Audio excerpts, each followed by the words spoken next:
Do or die ang sagupaan ng PNP responders at Judiciary Majes samantalang sisikapin ng BOC Transformers na makabawi sa talong nalasap sa Malacanang Kamao sa semifinal round ng UNTV Cup Season 5 sa linggo.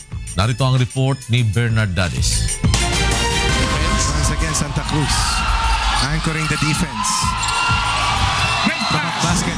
Isang panalo na lamang ang hinahangad ng PNP responders upang sa ika-4 na pagkakataon ay muling masubukan na masungkit ang kampyonato sa Liga ng mga Public Servant.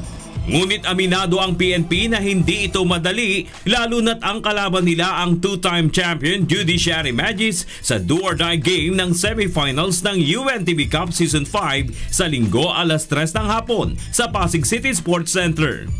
So mag-adjust kami kasi definitely mag-adjust din sila sa depensa. Kasi doon kami nakakuha ng marami, di ba?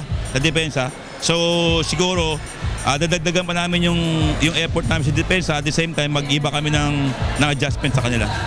Noong nakaraang linggo, tinambakan ng 25 puntos ng responders ang Majes sa score na 92-67. Kaya naman asahan na nila ang mas malakas na PNP responders sa linggo. Una-una kay Kuya Daniel Rason, sa Kambayani dahil sa ligang to. May napapasaya ka na, may natutulungan pa kayo. And then sa mga supporters ng PNP responders, sana supportan nyo kami sa next game namin. Ang Judiciary Majes pinaghahandaan na ang itatapat sa bilis ng PNP. Nagkagawa naman, kaya lang siguro yung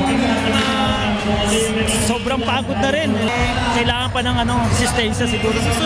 Siguro dapat makontrol namin yung pass break nila. Ayun ang sa amin, yung pass break tsaka shooting. Kailangan talunin para makabalik kami sa finals.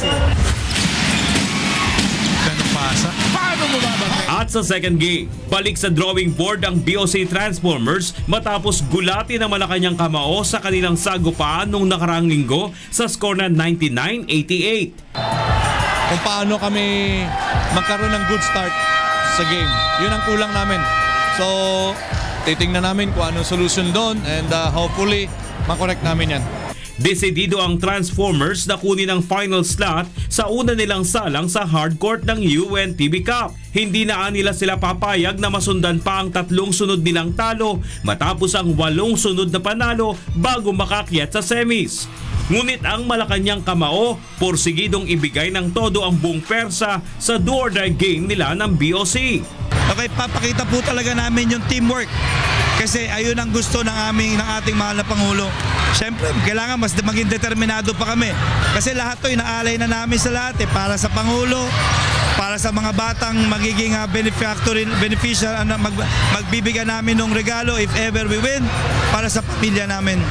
At kung naging effective ang kanilang formula sa BOC, mas lalo pa nilang bubugbugin sa matinding depensa ang Transformers.